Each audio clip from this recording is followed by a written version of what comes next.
اللہ تعالیٰ نے ہم پر یہ فضل فرمایا ہے کہ ہمیں اللہ نے عظمتوں والے محبوب عطا فرمائے۔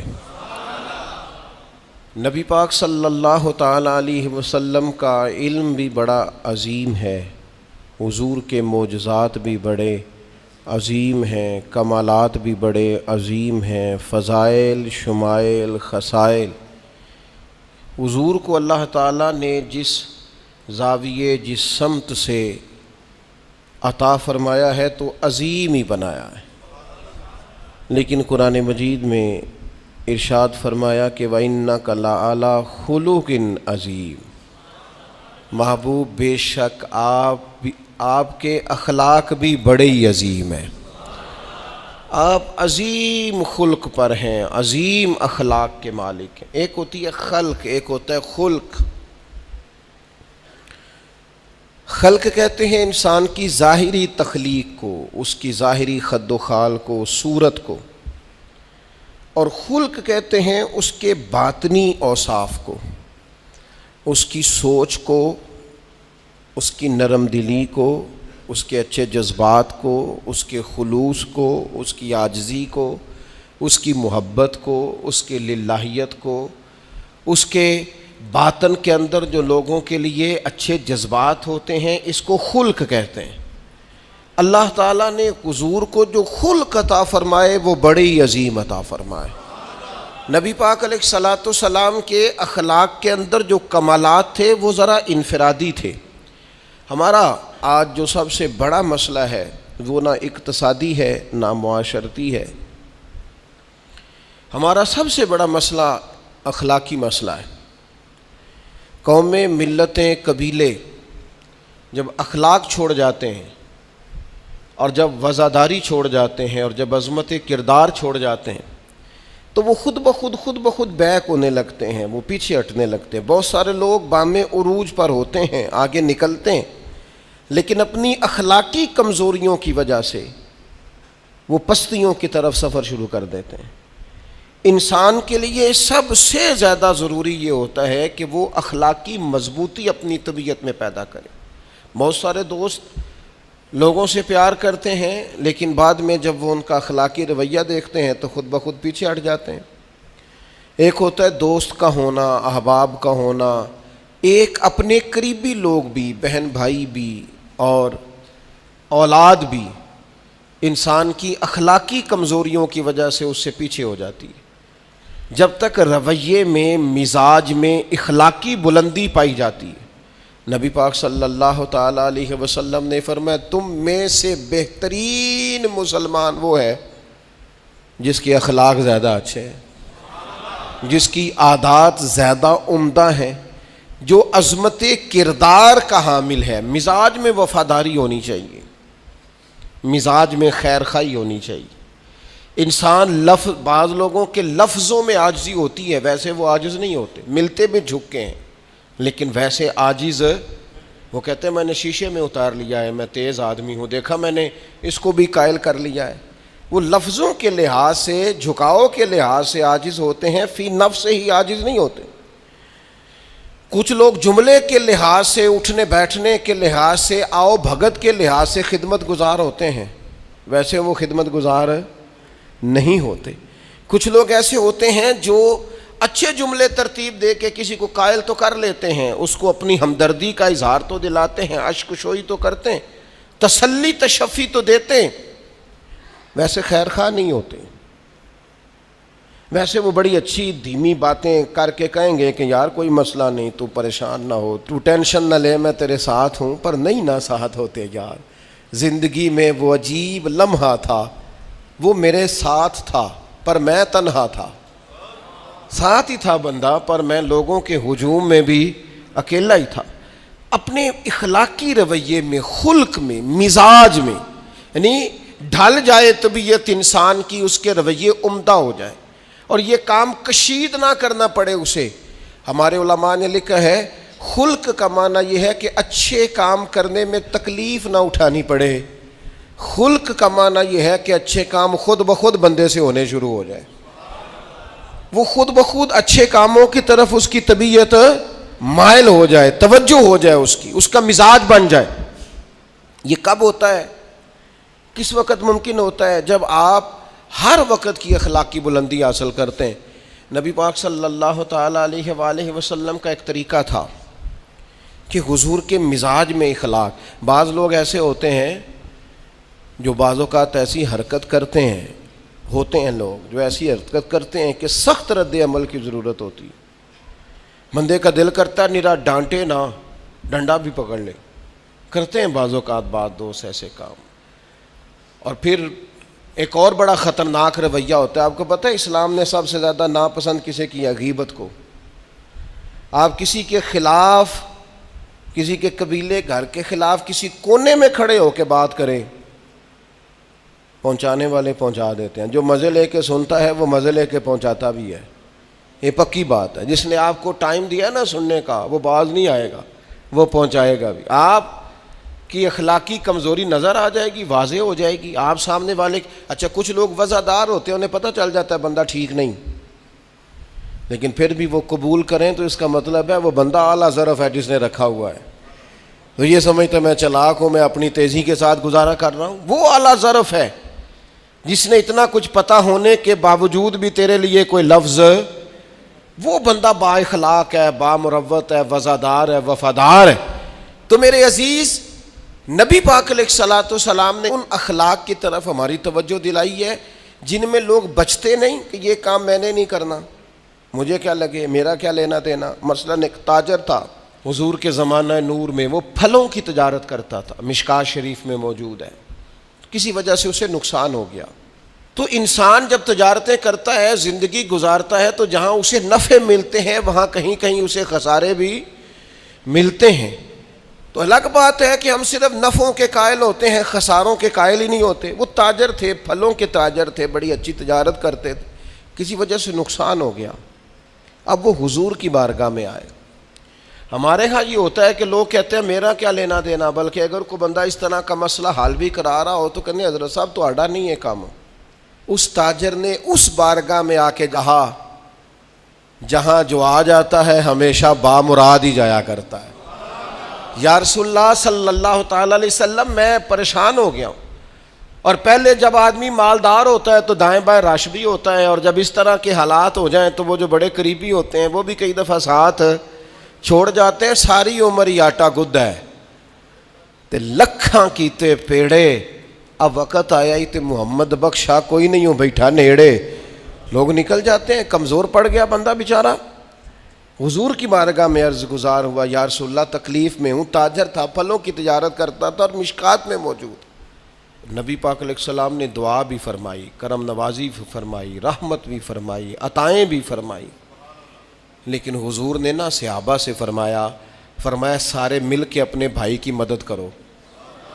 تھوڑے پیسے کسی نے دیے، تھوڑے کسی نے دیے، تھوڑے کسی نے دیے، مل کے. اور ایسے لوگوں سے جو لوگ بڑے اس کام کے لیے ہر وقت ذہنی طور پر تیار رہتے تھے، ان لوگوں سے کہا اس کے ساتھ چلو. لیکن اس کا قرضہ ابھی بھی جتنا چڑھ گیا تھا اتنے پیسے جمع نہیں ہوئے تھے. اللہ کرے میں آپ کو سمجھاؤں، یہ بھی اخلاقی بلندی والا کام ہے کہ کسی شخص کی کمزوری میں اسے اٹھانا، گرتے ہوئے کو سنبھالنا، پھسلنے والے کو سہارا دینا، بکھرنے والے کو بکھرنے سے بچا لینا، ٹوٹنے والے کو ٹوٹنے سے بچا لینا، پریشان ہو جانے والے کو سمیٹ لینا. اللہ کے پیارے رسول صلی اللہ تعالی علیہ وسلم نے فرمایا اپنے بھائی کی مدد کرو. لوگوں نے مدد کی، لیکن اس حد تک اس کے پاس پیسے نہ ہوئے جتنا اس کا قرضہ تھا. اب حضور نے ان لوگوں کو بلایا جن کے اس نے پیسے دینے تھے، اور پیسے دینے والوں سے کہا کہ اس کے پاس اتنے ہیں، اتنے لے لو، اور چلو تم بھی کچھ نیکی کرو، کچھ لے لو کچھ چھوڑ دو. یہ کون کرا رہا ہے؟ رحمت للعالمین نبی. اور ہمارا جب کوئی بندہ اس طرح الجھ جاتا ہے پھر تو وہ ساڑا لگتا ہی کچھ نہیں نا. اتنے دنوں تک نہ رشتہ داری ہوتی ہے، نہ دوستی ہوتی ہے، نہ تعلق. وہ تیری آنکھ ہو یا سنگ ملامت کی چبھن، کون پہنچا ہے میرے درد کی گہرائی تک. دور شہرت میں تو یاروں نے کیا یاد بہت، پر ساتھ آیا نہ کوئی کوچے رسوائی تک. جب حالات خراب ہوتے ہیں تو سب سے پہلا کام یہ ہوتا ہے میرا تعلق کوئی نہیں. اور جب ٹھیک ہوتے ہیں تو پھر بڑی لمبی رشتہ داری نکلتی ہے، اوہ ہو کہتے ہیں وہ بڑی دور کے میرے قریبی تعلقات ہیں، وہ بڑا دور کا رشتہ ہے، میرا بڑا قریبی لین دین ہے. تو بڑی عمدگی سے لوگ بڑی دور شہرت میں تو یاروں نے کیا یاد بہت، پر ساتھ آیا نہ کوئی کوچائے رسوائی تک.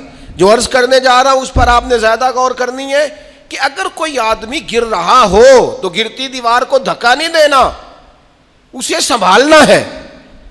اس شخص کو وہ یار حالات ہو جاتے ہیں اوپر نیچے، انسان کمزور پڑ جاتے ہیں.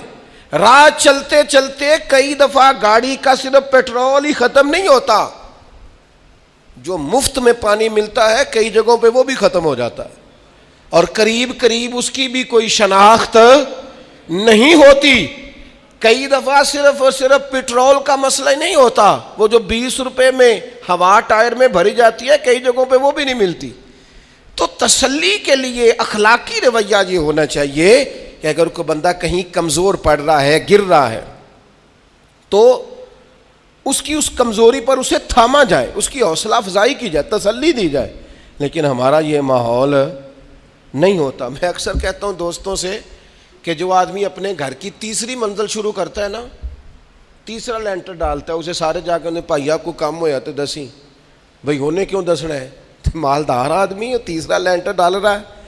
لیکن وہ بیچارہ غریب آدمی جو بالے ڈال رہا ہے اور لکڑی کی چھت ڈال رہا ہے، وہ اگر کسی سے جا کے کہتا ہے نا تھوڑی امداد کرا دے میرا کام رک گیا، تو کہتے ہیں آپ نے پہلے بتانا تھا، اب تو نہیں نا، مطلب وہ تو بڑی پرانی بات تھی، وہ تو میں نے بانٹ دیا، رمضان میں بڑا کر دیا، فلانی جگہ بڑا. یہ لہجہ درست، یہ اخلاقی رویہ نہیں. درد دل اور چیز کا نام ہے، خیر خائی اور چیز کا نام ہے. وہ کسی نے کہا تھا کہ پلا کر گرانا تو سب کو آتا ہے، مزہ تو تب ہے کہ گرتوں کو تھام لے ساکی. کوئی گر رہا ہو اس کا بازو پکڑنا، اس میں مزہ ہے، اس میں لطافت ہے، اس میں حسن ہے. اور ایک دوسرا اخلاقی رویہ جس کی بہت زیادہ ضرورت ہے، جو ہمارے زیادہ ساتھ ہوتے ہیں نا، غلطیاں بھی انہوں نے ہی کرنی ہوتی ہیں. جو آپ کے ساتھ نہیں انہیں آپ کو معاف بھی نہیں کرنا پڑتا. معاف کسے کرنا پڑتا ہے؟ جو اپنے معاف کسے کرنا پڑتا ہے؟ اپنے خادم کو. اگر آپ آفیسر ہیں تو اپنے ملازم کو. معاف کسے کرنا پڑتا ہے؟ اپنے بہن بھائیوں کو، رشتہ داروں کو، اہل خانہ کو. معاف کسے کرنا پڑتا ہے؟ اپنے شاگردوں کو، ارادت مندوں کو، دوست احباب کو، اپنوں کو معاف کرنا ہوتا ہے. کسی کے ساتھ آپ کا کئی دفعہ دوست آ جاتے ہیں، میں عمرے پہ جا رہا ہوں، کوئی غلطی ہوئی تو معاف کر دینا، تو میں کہتا ہوں مجھ سے آپ کیا معافی مانگیں گے، آپ ادب سے مل کے چلے جاتے ہیں. جن کے ساتھ آپ کا اٹھنا بیٹھنا ہے ان سے معافی مانگیں.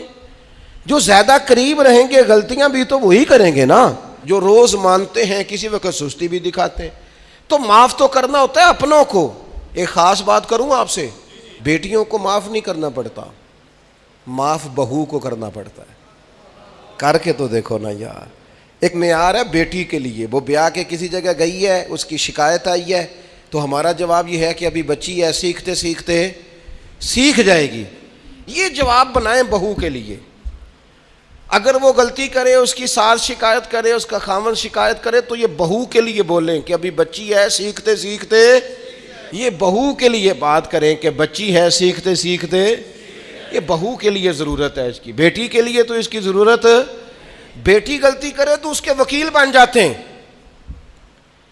ساری زندگی ساس سسر اپنی بیٹی کے وکیل رہتے ہیں اور اپنی بہو کے جج بنے رہتے ہیں. اس کے لیے فیصلے سناتے ہو، اس کی وکالت کرتے ہو. یہ بیٹی نہیں کسی کی، اس کے جج بن گئے ہو، اس کے حق میں فیصلوں کا اعلان ہے، اس کے لیے وکالتوں کا اعلان ہے. چھ معنی دارت. مسلمان کا یہ اخلاقی رویہ نہیں ہوتا. نبی پاک علیہ الصلوۃ والسلام نے ہمیں سبق دیا ہے، جو قریب رہنے والے ہیں انہیں ہی تو معاف کرنا ہے، دوسرے کو تو معاف کرنا ہی نہیں پڑتا. اپنوں کو ہی تو معافی کی ضرورت ہوتی ہے، چونکہ اپنوں نے ساتھ رہنا ہے. حضرت انس بن مالک رضی اللہ تعالیٰ عنہ یہ بڑے خوش نصیب خوش بخت انسان ہیں. کہتے ہیں میری اماں خود مجھے حضور کی بارگاہ میں چھوڑ گئی تھی کہ یا رسول اللہ یہ آپ کی خدمت کرے گا. کہتے ہیں میں نے 10 سال حضور کی نوکری کی ہے، نبی پاک نے کبھی اوف بھی نہیں کہا. بلکہ بخاری مسلم میں ایک انوکھی بات موجود ہے. فرماتے ہیں مجھے ایک دن حضور نے فرمایا جا یہ کام کر کے آ. کہتے میرے دل میں یہی تھا کہ فوراً جاؤں گا. اسی طرح لفظ موجود ہیں, میرے دل میں تھا جاؤں گا کر کے آؤں گا. حضور نے فرمایا کر کے آ. دل میں پکا ارادہ تھا جاؤں گا, لیکن اپنی زبان سے میں نے کہا حضور میں نے کوئی نہیں جانا. یہ کیوں بات کی؟ یہ ذرا لاڈ کے ساتھ کی, یہ ذرا ناز کے ساتھ کی, یہ ذرا نا محبت کے ساتھ کی, یہ ذرا حضور جو پیار کرتے تھے نا اس پیار کو سامنے. حضور میں نے نہیں جانا. تو کہتے ہیں حضور تھپکی دے کے, یہ غلام سے بات ہو رہی, حضور فرمانے لگے چل نہ تجھے کہا ہے نہ جا کر کے آ. کہتے میں چلا گیا, اسی ارادے سے گیا تھا جاؤں گا, لیکن رستے میں جب میں گیا تو بچے کھیل رہے تھے, میں نے بھی کھیلنا شروع کر دیا. کھیل رہا ہوں دیر ہو گئی. حضور نے بھیجا تھا کسی کام. اب جب زیادہ دیر ہوئی تو کریم گھر سے نکلے, اور جب حضور نے مجھے دور سے دیکھا اور مجھے کریم کے آنے کا پتہ چلا تو اب میں ڈرا. اب میرا انداز بڑا جدا گانا ہو گیا چونکہ حضور نے بھیجا تھا. یہ تو خادم کی بات ہے نا. اے سچی گل دسیا جی اپنا منڈا بھی کدے نہ جائے تے وہ تینوں میں کلیا سی, تو گیا کیوں نہیں؟ ناراض نہیں ہونا آپ نے, لیکن چلو بچہ ہے, کسی وقت دیر سویر بھی ہو ہی جاتی ہے, کیوں اتنی سختی کرتے ہیں؟ حضرت انس بن مالک کہتے ہیں جب حضور کو آتے دیکھا تو میں پوری طرح ڈر گیا, لیکن قریب محبوب جب میرے قریب آئے اور مجھے ڈرا ہوا دیکھا نا تو پھر رحمت للعالمین محبوب کی رحمت کا بادل چھایا. اور جب حضور مجھے دیکھ کے ہنسے نا بس وہ ہنس گئے اور میرا کام بن گیا. بس کریم تھوڑی دیر ہوئی, ایک آیا کالیاں زلفاں والا, ایویں دو کڑیاں میرے من وچ رکیا تے کر گیا نور اجالا. بات بن گئی, بات طبیعت ٹھنڈی ہو گئی. تو حضور فرمانے لگے میں نے کہا تھا جاؤ, گئے نہیں. اب جب حضور مسکرا گئے تو بات ہی ختم ہو گئی. یا رسول اللہ صلی اللہ علیہ وسلم جانے لگا ہوں. تو حضور نے پھر شروع سے بات شروع کر دی, حضور جانے لگا ہوں. فرمایا جا دوڑ کے آ, پھر جو کہا تھا وہ کر کے آ. لیکن وہ بیچ میں جو دیر ہوئی تھی, وہ جو لیٹ ہوئی تھی, اور جو میں کہہ کے آیا تھا میں نے نہیں جانا, حضور نے اس بات پر مجھ سے کوئی سختی نہیں کی. میرے عزیز اپنوں نے تو غلطی کرنی ہے, معاف کس کو کرنا ہے؟ اپنوں کو. لیکن ہم نے باہر ساری دنیا کو معاف کر دیا ہے, اپنوں کو ہم معاف کرنے کو تیار نہیں. اپنوں کو معاف کرنا ہے, اپنوں سے درگزر. اور پھر آپ اگر کوئی دینی تعارف رکھتے ہیں, آپ نمازی ہیں, آپ حاجی صاحب ہیں, آپ بزرگ ہیں, آپ شیخ ہیں, تو پھر تو آپ کے اخلاق میں اور زیادہ وسعت ہونی چاہیے. جیسے جیسے بندے کی عمریں بڑھتے جائیں نا ویسے ویسے اسے میٹھا ہونا چاہیے, کڑوا نہیں ہونا چاہیے. جیسے جیسے اس کی تسبیح بڑھتی جائے ویسے ویسے اس کا لہجہ بھی وسیع ہونا چاہیے. اس کے مزاج کے اندر دینی اگر آپ تعارف رکھتے ہیں تو پھر تو آپ کو, میں آپ سے عرض کروں, میں کئی دفعہ دوستوں سے شکوہ کرتا ہوں, میں کہتا ہوں یار ہم تو جو کہنا چاہتے ہیں وہ بھی نہیں کہہ سکتے. ہم تو سونا چاہتے ہیں, ڈھب سے سو نہیں سکتے, ڈھونڈتے پھرتے ہیں جگہ ملے کوئی آرام کرنے کو. کیوں؟ اس لیے کہ دینی تعارف رکھتے ہیں. آپ نے وہ دعویٰ ہی نہیں کرنا تھا, یہاں تے چٹی چادر لا دے نا کڑیے تے پین فقیراں دی لوئی, چٹی چادر تے پھر داغ لگیندا ہی تے لوئی نو داغ نہ کوئی. جب آپ کا دعویٰ ہے کہ ہم نے کام کرنا ہے اور بڑی اوپر والی سطح پہ کرنا ہے تو پھر آپ آرام ڈھونڈتے پھریں, پھر آپ قرار ڈھونڈتے پھریں. تو یہ تو دو باتیں ہو گئی. ایک بات کرنی پڑے گی, دینی تعارف رکھنے والے آدمی نے اگر اس نے دین سکھانا ہے اپنے بچوں کو, اپنے گھر والوں کو, تو حسن اخلاق سے سکھائے گا. وہ اگر ڈنڈا پکڑ لے ہر وقت, سختی بھی کریں جہاں ضرورت ہو, لیکن اگر اس کا لہجہ ہی ہمیشہ کے لیے تلخ ہو جائے گا تو وہ کبھی بھی دین سکھانے میں کامیاب. انسان بہت سارے دینی غلطیاں کرتے ہیں. میں بہت سارے لوگوں کو دیکھتا ہوں وہ اس طرح تنقید کر رہے ہوتے ہیں جیسے انہوں نے پہلے اسے پورا درس نظامی پڑھایا ہے, اصول پڑھائے ہیں, تو اب غلطی کر رہا ہے تو تنقید کر رہے ہیں. بھئی عام آدمی ہے, اس سے غلطی ہوگی. بڑی اہم بات بھی, بہت بڑا آدمی بنیادی بات سے بھی کسی وقت ناآشنا ہو سکتا ہے, لیکن آپ کے لہجے میں سختی ہے, آپ بات کرتے ہیں تو تلخ کرتے ہیں. آپ سے کوئی دینی کلام کیا جاتا ہے تو آپ سخت ہیں. دینی لوگوں کو چاہیے کہ وہ دین سکھائیں تو اس میں بہت زیادہ اخلاق کا خیال رکھیں. غلطیاں کریں گے لوگ. اگر آپ عالم ہیں اور آپ کے پاس کوئی دینی معلومات ہیں تو پھر آپ کو اس کی خوبصورتی کا بھی پتہ ہونا چاہیے آپ نے. حضرت معاویہ بن حکم رضی اللہ تعالیٰ عنہ کہتے ہیں میں نے حضور کی مسجد شریف میں نماز پڑھی تو ایک شخص کو نا چھینک آئی, یہ بھی بخاری مسلم میں موجود ہے, تو میں نے نماز میں کہہ دیا یرحمک اللہ, یہ چھینک آنے کا جواب ہوتا ہے, میں نے یہ نماز میں ہی کہہ دیا. تو اب بہت سارے لوگ مجھے گھورنے لگ گئے, کچھ نے اپنے ہاتھ بھی مارے زانوں پر کہ یہ کیا کر رہے ہو, نماز میں بول رہے ہو. فرماتے ہیں نماز مکمل ہوئی اور یہ لفظ ہیں حضرت معاویہ بن حکم رضی اللہ تعالیٰ عنہ کے, فرمانے لگے قسم اللہ کی میں نے حضور سے بہتر سمجھانے والا نہ پہلے کبھی دیکھا ہے نہ بعد میں کبھی دیکھا. فرماتے ہیں نہ حضور نے مجھے مارا نہ ڈانٹا, بلکہ جس طرح ایک بچے کو گویا ٹریٹ کیا جاتا ہے, سمجھایا جاتا ہے. حضور فرمانے لگے اللہ کے بندے نماز میں کوئی اور بات نہیں کرنی چاہیے, صرف اللہ کی تسبیح پڑھنی چاہیے, اس کے اسماء کا ذکر کرنا چاہیے یا قرآن پاک پڑھنا چاہیے. نماز میں کوئی اور کلام کرنے کی اجازت نہیں ہے. ہمارے ہاں لوگ دینی مسئلہ سمجھاتے ہیں تو اتنا ان کے مزاج میں تلخی ہوتی ہے بعض اوقات, اللہ ماشاءاللہ. کچھ لوگوں کی طبیعت اتنی کرخت ہوتی ہے, بچہ نماز پڑھ رہا ہے اور حاجی صاحب اس کے ساتھ کھڑے نماز پڑھ رہے ہیں, لیکن وہ اس کو کھڑا کر رہے ہیں تو یوں کندھے سے ہلا کے, تینوں آج تک نہیں پتا نماز ہے کہ یہ آپ دین سکھا رہے ہیں. یہ اخلاقی رویہ دین سکھانے کا, یہ لب و لہجہ دین سکھانے کا. قطعاً ایسا کوئی کام نہ کریں. میں تو یہ مدارس کے اساتذہ سے بھی کہتا رہتا ہوں, میں کہتا ہوں نبی پاک نے کبھی کسی کو نہیں مارا. آپ بچوں کو ڈانٹیں, کریں کچھ, لیکن وہ رویہ آپ اختیار نہ کریں جس کی دین اجازت نہیں دیتا. تو اخلاقیات میں ان چیزوں کا ضرور خیال کریں. ایک روایت اور عرض کر دوں آپ کو. حضرت جابر ابن عبداللہ رضی اللہ تعالیٰ عنہ فرماتے ہیں میرے والد احد میں شہید ہو گئے تھے, میرے ذمے بہنوں کا بوجھ بھی تھا اور قرضہ بھی تھا. اللہ کے محبوب علیہ السلام نا مختلف طریقوں سے مختلف انداز میں میرے اوپر کرم نوازیاں فرماتے. نوازنے کا طریقہ, آپ نہ کسی کو نوازیں بہانے سے. میں نے بعض بزرگوں کو دیکھا ہے کسی بچے کو ادارے میں خانقاہ میں کمزور دیکھتے, وہ سریلا بھی نہیں ہے, اسے کہتے چل پتر نعت سنا, وہ نعت سنا رہا ہے تو اسے نذرانہ دے رہے ہیں, چل بیٹے تلاوت سیکھ سنا, چل تقریر سنا, کسی بھی طریقے سے اس کو تسلی ہو رہی. اور اس طرح کا رویہ نہ اپنایا جائے کہ وہ مانگنے والا بن جائے. یہ اخلاقی بلندی ہوتی ہے آپ کی کہ آپ کسی شخص کو بہانوں سے نوازیں. اس طرح کا ماحول نہ بنائیں کہ آپ اسے کہیں کہ چونکہ تو کمزور ہے, غریب ہے, فقیر ہے, لہذا تجھے دے رہا ہوں. حضرت جابر ابن عبداللہ فرماتے ہیں, اور یہ بھی آپ کو مسلم شریف میں ملے گا, فرماتے ہیں کہ جنگ میں میں حضور کے ساتھ تھا, میرا اونٹ بڑا کمزور ہو گیا, بیمار ہو گیا, چال نہیں رہا تھا. حضور میرے قریب آئے اور پیچھے آ کے فرمانے لگے اسے بھگاتا کیوں نہیں. میں نے کہا حضور بیمار ہے کیسے بھگاؤں. تو نبی پاک نے نا اونٹ کو ایک درہ لگایا اور گویا پیغمبر اعظم نے حکم دیا, نبی رحمت نے, نبی اکرم نے حکم دیا, فرمایا اونٹ بھاگتا کیوں نہیں. وہ جو سب سے پیچھے تھا وہ سب سے آگے نکل گیا. واہ کیا جود و کرم ہے شہ بطحا تیرا, اور نہیں سنتا ہی نہیں مانگنے والا تیرا.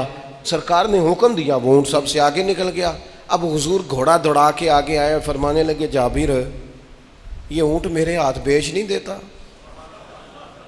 وہ بیمار تھا, حضور کے حکم سے بھاگا ہے, فرمایا بیچ نہیں دیتا. کہا نہیں یا رسول اللہ ویسے ہی رکھ لیں. فرمایا نہیں میں پیسے دوں گا.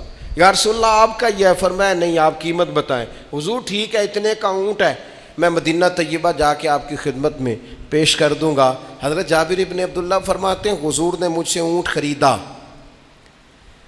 مدینہ طیبہ پہنچ کر نبی پاک صلی اللہ تعالی علیہ وسلم نے سیدنا بلال حبشی سے فرمایا جابر کو اونٹ کی قیمت بھی دے دو اور کچھ پیسے زیادہ بھی دے دو. فرماتے ہیں مجھے اونٹ کی قیمت بھی مل گئی, کچھ پیسے زیادہ بھی مل گئے, اور جب میں حضور کی بارگاہ میں حاضر ہوا اونٹ پیش کر کے اور قیمت لے کے جانے لگا تو حضور فرمانے لگے جابر جانا نہیں, قیمت بھی تیری ہے اونٹ بھی تیرا ہے. نبی پاک نے وہ اونٹ بھی تحفے میں مجھے واپس دے دیا. یہ اخلاقی رویے کی بلندی کہ کسی شخص کی غربت میں اسے نوازنا, لیکن اس طرح کا نوازنا کہ اسے محسوس نہ ہو کہ مجھے امداد دی جا رہی ہے. تو اپنے ان چند ایک اخلاقی رویوں پر ضرور توجہ کریں۔ ایک تو سب سے جس کو آپ دیکھیں کمزور ہو گیا ہے، گر رہا ہے، پریشان ہے، اس کا ضرور خیال کریں۔ لوگ بڑے بڑے تیز دوڑتے ہیں، کسی جگہ پھر گر بھی جاتے ہیں، گرتے ہوئوں کو سنبھالنے کی کوشش کریں۔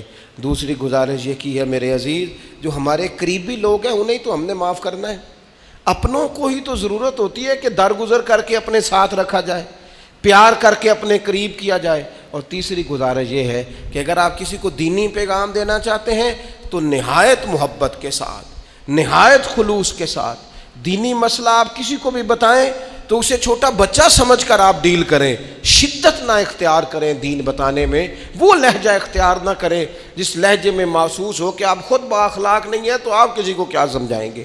اور چوتھی گزارش یہ کی ہے، جب کسی کی مدد کریں اسے رسوا کر کے نہیں، کسی کی پھیلی جھولی دیکھ کر خوش ہو کے نہیں، بلکہ آپ اعزاز بھی اس شخص کو عطا کریں اور رویہ اس طرح کا اختیار کریں جس میں محسوس ہو کہ اس کی عزت نفس مجروح نہیں ہوئی۔ ان چیزوں کو پیش نظر رکھ کے جب اخلاقی بلندی ہم حاصل کریں گے نا، ایک میں اور بات بڑی ضروری آپ کی خدمت میں عرض کروں، جو آدمی بھی اپنے آپ کو بڑا سمجھتا ہے، وہ مالی طور پہ بڑا ہے، علمی طور پر بڑا ہے، عہدے کے طور پہ بڑا ہے، قبیلے کے طور پہ بڑا ہے، خاندان میں بڑا ہے، وہ کسی بھی مقام پر کسی بھی انداز میں بڑا ہے، اللہ نے فضل کیا وہ بڑا ہو گیا، اسے سمجھ آ گئی ہے کہ کچھ لوگ میری بات سنتے ہیں، میرا فیصلہ مانتے ہیں، تو وہ اچھی طرح سمجھ لے کہ اگر وہ اللہ کے فضل سے اسے کوئی موقع مل گیا بڑا ہونے کا تو وہ اپنے اخلاق کو بڑا کرے، پھر اپنے کردار کو بڑا کرے، پھر اپنے حوصلے کو، ظرف کو اور اپنے ذہن کو بڑا کرے، اس لیے کہ آپ اپنے کردار کی اور حوصلے کی بنیاد پر بڑے بنیں گے۔ صرف یہ کہ 2-3 آپ کے نام کے ساتھ القابات لگ جائیں اور چند لوگ آپ کو سلوٹ کرنے لگ جائیں، اس سے نہیں پتہ چلے گا کہ آپ بڑے ہیں۔ کردار و عمل سے خوشبو آئے گی تو پتہ چلے گا آپ کتنے بڑے ہیں۔ اللہ تعالی ہمیں سمجھنے کی توفیق عطا فرمائے۔